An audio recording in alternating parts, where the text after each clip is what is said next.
Welcome to Living the Smarter Science of Slim, where we provide a scientifically proven lifestyle for long-term health and fat loss by eating more and exercising less, but smarter.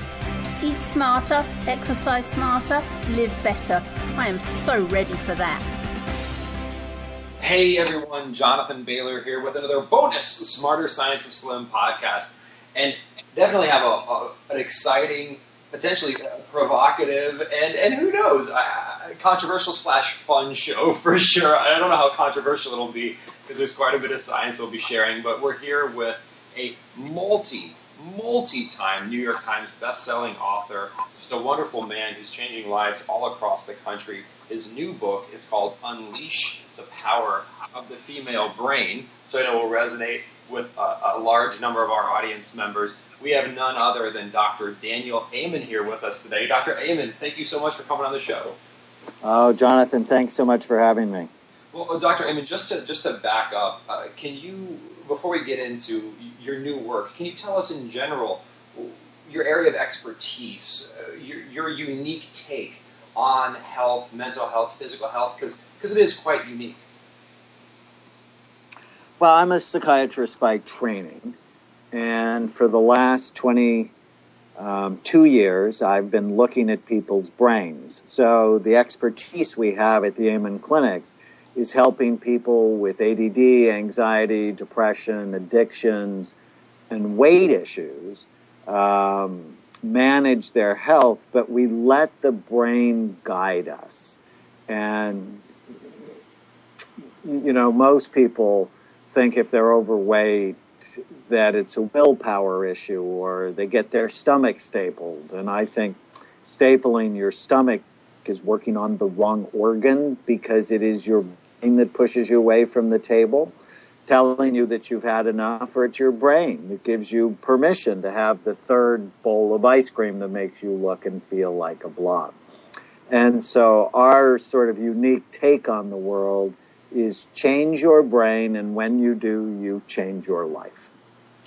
And Dr. Amen, the interesting, very, very interesting thing about your work is in many ways, and this is very different from a lot of the people out there. I mean, you have a wonderful website, amenclinics.com, but there's many websites, and there's a lot of people saying a lot of stuff, but in fact, you can prove through various tests, your brain image scanning, you're not just making up theories, right? You are saying, we have done this, and we can prove it. Look at these tests. So that's the exciting thing. You know, I often say we can make your brain better, and I can prove it. And we actually have the world's largest database of brain scans related to behavior. We've done more than 80,000 over the last 22 years. And it's so exciting because it teaches you some very important things to do to optimize your life. So, for example, alcohol is really not a health food. And avoiding things that hurt your brain really has to be part of the life of someone who wants to have a better brain and a better life. So I basically have been able to boil it down to three things that if people did these three things would dramatically be healthier. And the first one is brain envy. You have to care. Nobody cares about their brain. You know, we let little kids hit soccer balls with their heads. We cheer at football games or at mixed martial arts matches. And it's like, come on, that's so stupid. The brain is soft. Your skull is hard. Your brain runs everything in your life. Why would you ever subject it to repeated injuries? It's just not smart. So, and I live in Southern California, and I often say people care more about their faces, their boobs, their bellies, and their butts than they do their brain, which is really crazy because it's your brain that helps you be happy. It's your brain that helps you behave right so your spouse doesn't leave you. It's your brain that gets you a promotion at work. It's the brain. So that's the first thing, brain envy. You have to care. The second one is avoid things that hurt it, like drugs, should be obvious, head injuries should be obvious. But some of the things that are not obvious are hypertension hurts your brain. Diabetes hurts your brain. Obesity hurts your brain. All of those things have been associated with brain atrophy. And so avoiding things that hurt it is just absolutely critical. And then the last one is doing things that help it. I mean, really developing brain healthy habits, from the right diet for your brain, physical exercise, but not too much, the right nutrients. There's a whole plan that we have on how to put brain healthy habits into your life that make a radical positive difference for you. Well, and Dr. I would hypothesize that which is good for the brain oftentimes manifests itself in the body, potentially vice versa. But have you found things that are helpful to the brain may actually manifest themselves in forms in the body, or does that happen? Well, a lot of people think that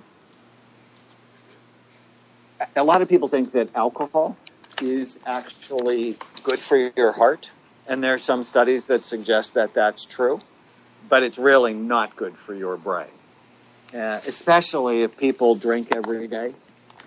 People who drink every day have smaller brains, and I always say when it comes to the brain, size matters.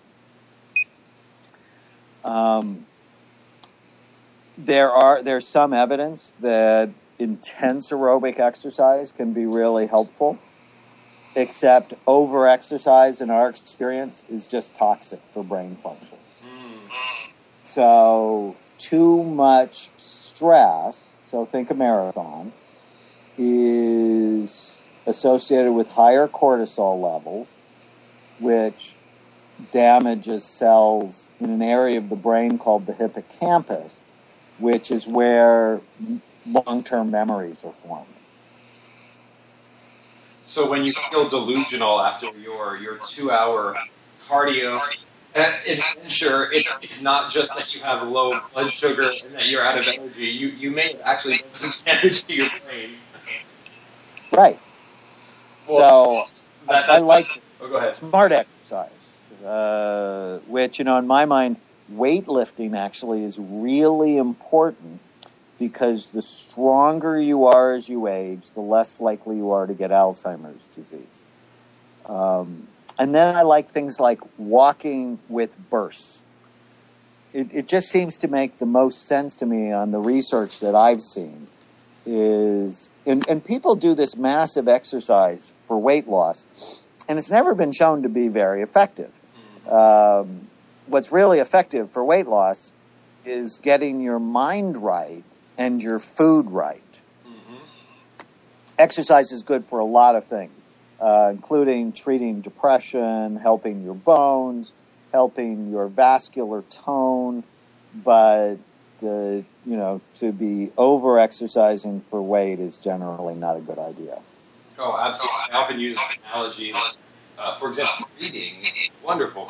It's great to read. Reading is wonderful, but if you're reading with the hopes of losing weight, you're going to be very happy. So I think the same thing sometimes applies to these more traditional forms of exercise, and I'm so delighted to hear that your decades and decades of clinical research affirms what we spend a lot of time talking about on this show, which is more intelligent exercise or burst-based exercise as well as resistance-based exercise. That's excellent. And talking about foods, Dr. Ayman, have you found that there are foods or beverages which are almost like a medicine to the brain, that healing during impact? Well, in my new book, Unleash the Power of the Female Brain, there's a whole chapter on food. And the longer I do this, the more important it becomes. And women tend to go for carbs, and I totally get why they do. Because simple carbohydrates boost serotonin to the brain. And in a study from Canada, women were actually found to have 52% less serotonin than males. That's very important. So my whole new book in some ways is based around that thought that serotonin is the chemical that keeps you happy and relaxed and not worried. And if serotonin levels are low, there's a higher incidence of things like anxiety and depression, which women have twice as much as men. And so simple carbohydrates they raise serotonin levels. And so we understand why they go after bread, candy, cake, pasta, but in the long run, they're making them sick. So short-term benefit, you feel better. Long-term problem, it increases your risk of obesity, diabetes, hypertension, and cancer. So what are the natural ways to boost serotonin? And food just happens to be one of the natural ways to do it. So, for example, having garbanzo beans boosts serotonin. Having smart carbs like sweet potatoes boosts serotonin. And I love the fact that you can actually use food to manipulate your mind. So think about with me, what do we usually feed kids in the morning? Simple carbs. Simple carbs, sugar, right? Whether it's bread, not pasta, but waffles, pancakes with liquid sugar, muffins, Pop-Tarts, donuts, and then we tell them to go to school and focus. And pay attention, exactly.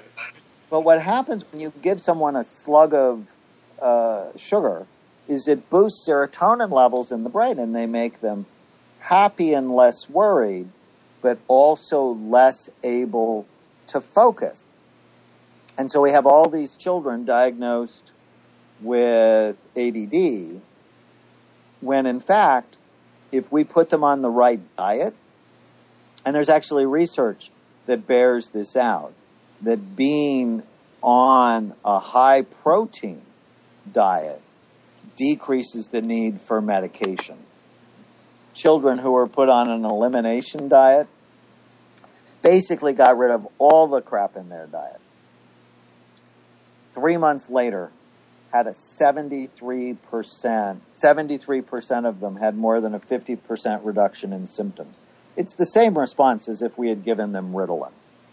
And so you can manage your mind with food. And it's like, well, how exciting is that? Because the right food has no bad side effects. Exactly. It only has good side effects. And isn't that really the smart thing to do? Where I went to medical school, they taught us first do no harm. Yep. And the treatment should always be the least toxic, most effective treatment. Well, I'm totally on board because, being a psychiatrist for 30 years, I've made plenty of people worse. And I don't want to do that anymore. So the treatment our method at the Amen Clinics is actually very clear. We take very detailed histories. We really get to know our patients. And then we look at their brains. And we also do some lab tests because if your thyroid's off, your depression's not getting better. And so we have very targeted diagnoses based on how your brain looks and how your labs are and what you're concerned about. But the other thing that we do, so our treatment plans are targeted. The other thing we do is we want to go even farther and boost the reserve in your brain so you're even better than when you were the last time you were well. So that if you go through things like stress, hormonal changes, and aging, that your brain is even better than before. And it takes by planting brain healthy habits in your life. Dr. Amen, it resonates so deeply with me, and it makes so much sense. In fact, it almost seems like it's common sense. In fact, when we say, all these, the children who have attention deficit disorders, at the same time, we realize that being children, so there's no resemblance to fed them historically. I mean, why, if we fed our children, if our children were constantly drunk, and people were like, wow, like your constantly drunk child really seems to be uninhibited. And well, that's because you're constantly feeding them alcohol. Well, we do something similar with a substance such as sugar or refined starches, which are just one step away from sugar. And how are we not realizing how damaging this is? Like, why is it even legal? Well, I mean, there are whole industries that are built on making you fat, depressed, and feeble-minded, and they have powerful lobbyists. So, even as something as simple as putting calories on the menu, it's been part of the law, but no one's implementing it. And, it's like, well, how do they get away with that? Because they're powerful lobbies protecting the corporations, but not the individual. And so our goal is really to create warriors for your health, that we want to create a revolution around brain health and physical health. And they're really not different. Because, ultimately what's good for your brain is good for your body when you really think about it. When I love that you say change your brain, like actually physically change your brain, because I think that concept of changing the brain / changing the way your body works is very distinct from the traditional approach to wellness, right? Which is often like take your existing body and just starve it, or via deprivation of food or via excessive energy. But we all know intuitively that you can never change a system just by putting less things into it. Like you're just slowing the system down or depriving the system. Real change doesn't come from depriving the system. It comes from changing the system in and of itself. So you already mentioned some techniques we could use to change our system.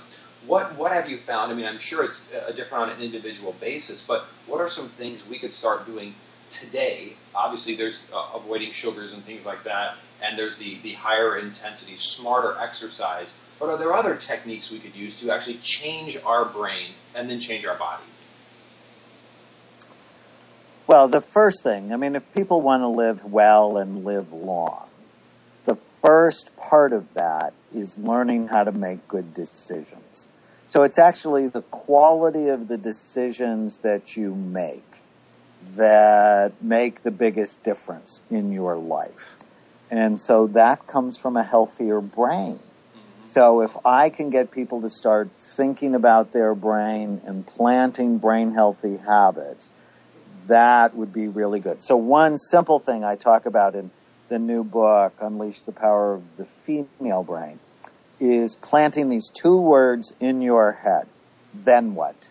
If I do this, then what happens? If I say this, then what happens? So getting out of the power of now and into the power of what do I want, and does my behavior get me what I want? So being well is as much a thinking exercise as it is an eating exercise or physical exercise. And too many people have undisciplined minds.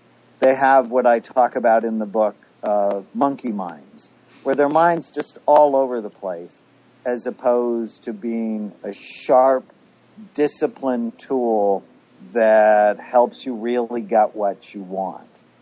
And so the first thing is great decision making.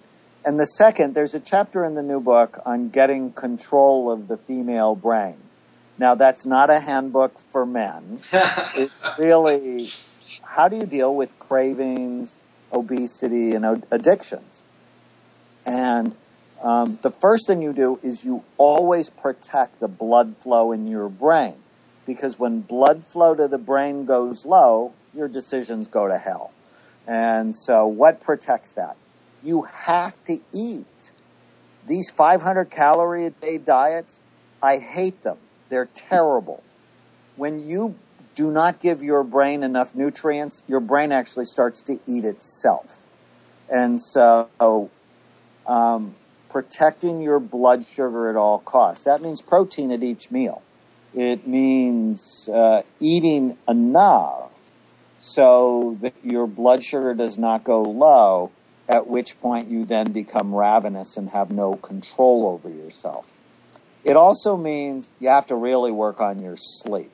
People who get less than 7 hours of sleep at night have lower overall blood flow to their brain, and that means more bad decisions. So sleep and eating right, and I'm never about deprivation. I'm about abundance. It's just abundance of the smart things. Exactly. Think about it.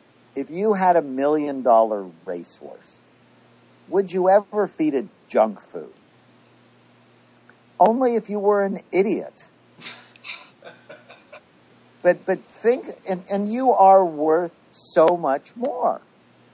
You know, everybody that's listening to this, they are worth so much more, but we don't act as if we're valuable. That we can just put any piece of garbage down our throats and then be upset that our brain and our body doesn't work properly. It's like, no, this is serious. And if I loved myself, I would not think of giving up cookies and cake and donuts as deprivation. I would think of eating those things as deprivation of what I really wanted, which is my health. And so, you know, as much as anything, it's mindset, the right habits, and then to know what your type is. It's probably one of the biggest things I've learned from our imaging work is that all people who are overweight or anxious or depressed or addicted, they're not all one thing. We've learned that from our imaging work. They're impulsive overeaters, compulsive overeaters. They have radically different brains and they need radically different strategies. They're anxious overeaters and sad overeaters. Knowing your type of brain allows you to target treatment specifically to you. And the whole industry is based on do this one program and everybody will get this positive result. But the reason that there are 8,000 programs is because no one tailors it to an individual person's need. And that's one of the things we've done very successfully and we're very excited to share. Oh, absolutely.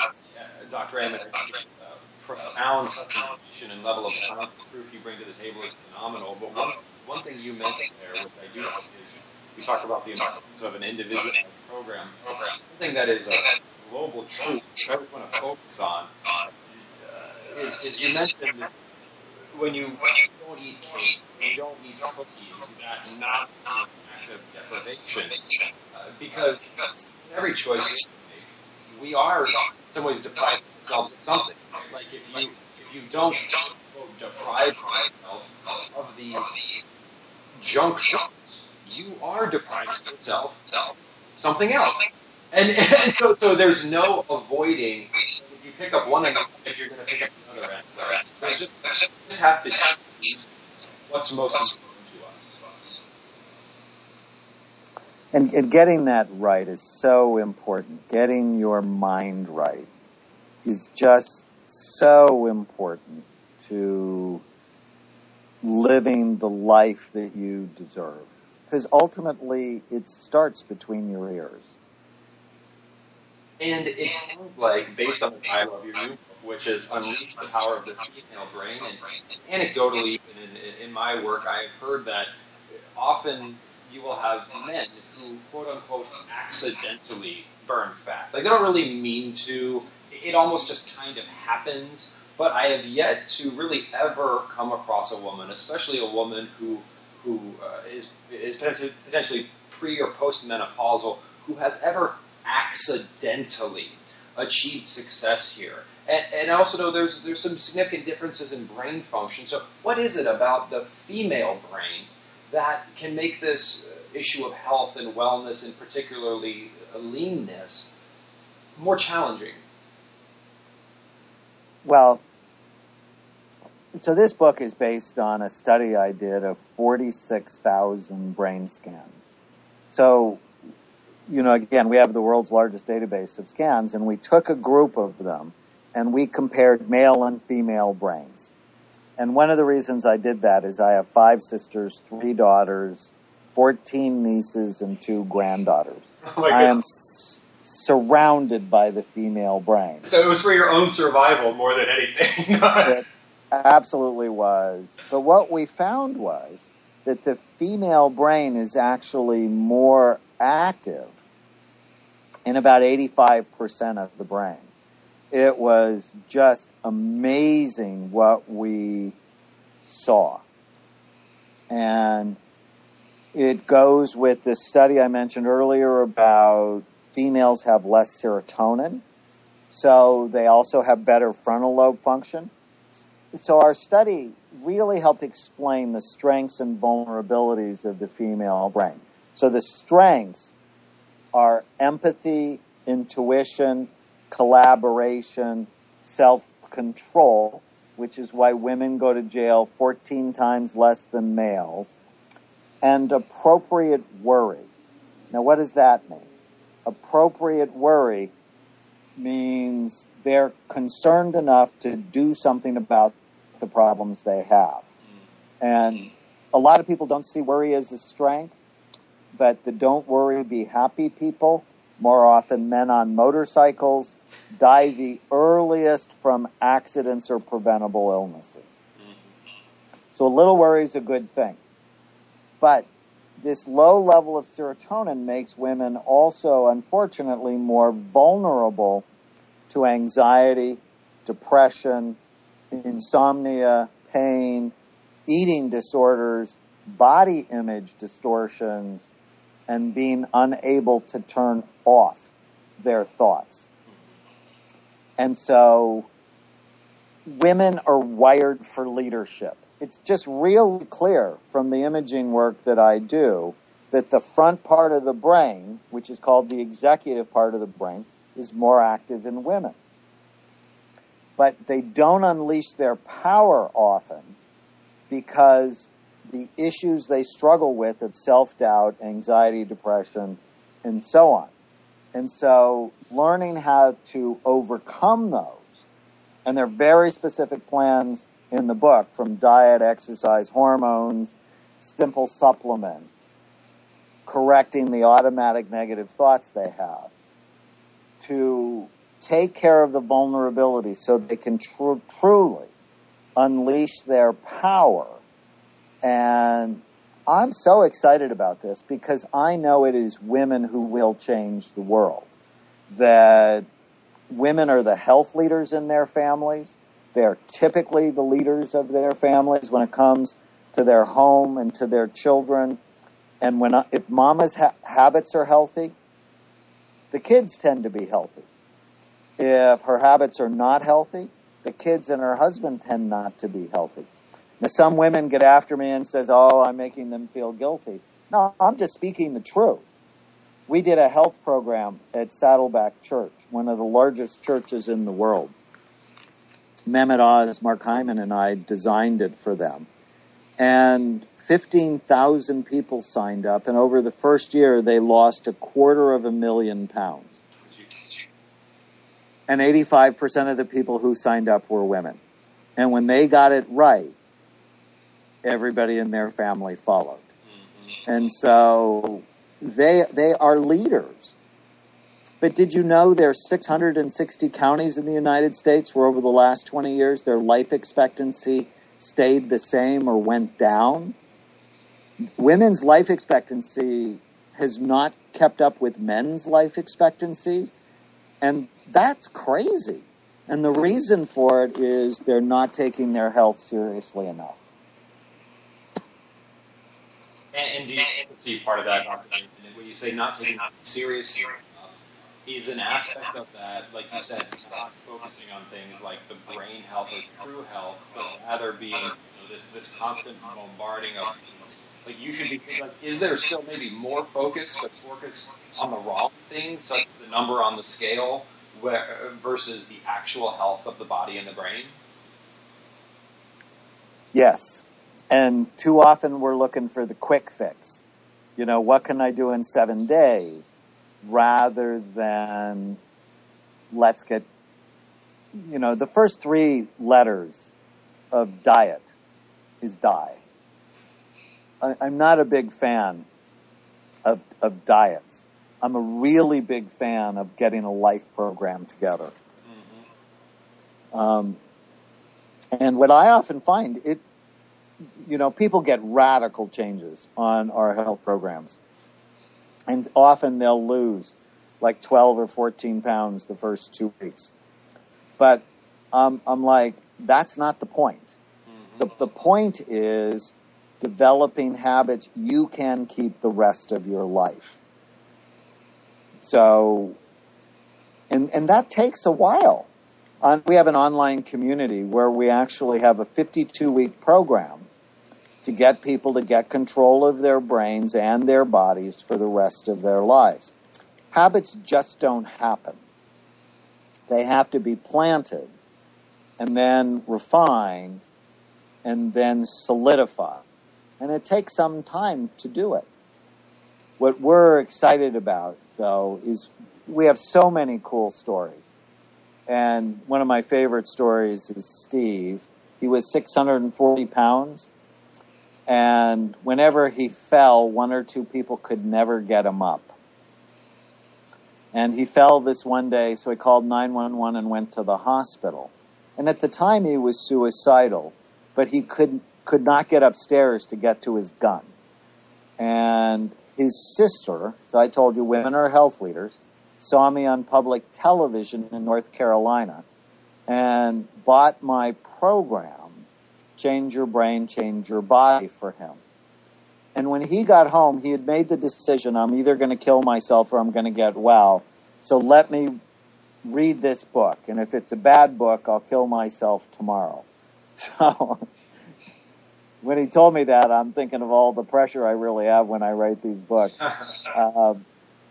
But he just did everything I said. Too many people want to do, what's the one thing I should do? It's stop being stupid. Do the program. And so he just did everything. And in 4 months, he'd lost 160 pounds.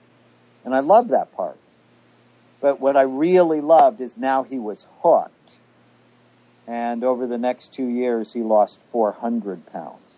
But in the process, lost his addiction to alcohol and nicotine, lost his diabetes, lost his hypertension, went from 10 medications to 2. And that's really the message. It's how can you develop a program that's not about deprivation, but it's about abundance of the right things. And it's not thinking, I'm going to lose 10 pounds to be in this dress for the wedding. I'm going to be physically healthy today, tomorrow, 5 years from now, 10 years from now, 30 years from now. Because Alzheimer's disease starts in the brain 30 to 50 years before you have any symptoms. And as people really get to know this work and fall in love with their brains, they're realizing their habits are not just about them. Their habits really are about generations of them. Certainly profound message, an amazingly touching story, Dr. Amen. And folks, I want you to be assured, the gentleman we're talking to has changed tens of thousands of lives. He's a distinguished fellow of the American Psychiatric Association. He's a double certified psychiatrist, and truly is the leader of a new movement, and it's a movement that we all love, and that's a movement of pursuing smarter, permanent, practical, systemic changes of both the body and the mind. One's focused on abundance and empowering rather than focused on deprivation, shrinking oneself. And Dr. Amen, I personally want to thank you for the work you do. And listeners, I would highly encourage, check out clinics.com. Check out Dr. Amen's newest book, Unleash the Power of the Female Brain. He's got 8 other New York Times bestsellers books, and is literally a life-changing man who does change work. So, Dr. thank you so much for what you do and for sharing it with us today. Thanks, Jonathan. Thanks for having me. And everyone, I hope this has been as enjoyable and inspirational for you as it has been for me. And remember, this week and every week after, eat more and exercise less to do that smarter. Talk to you soon.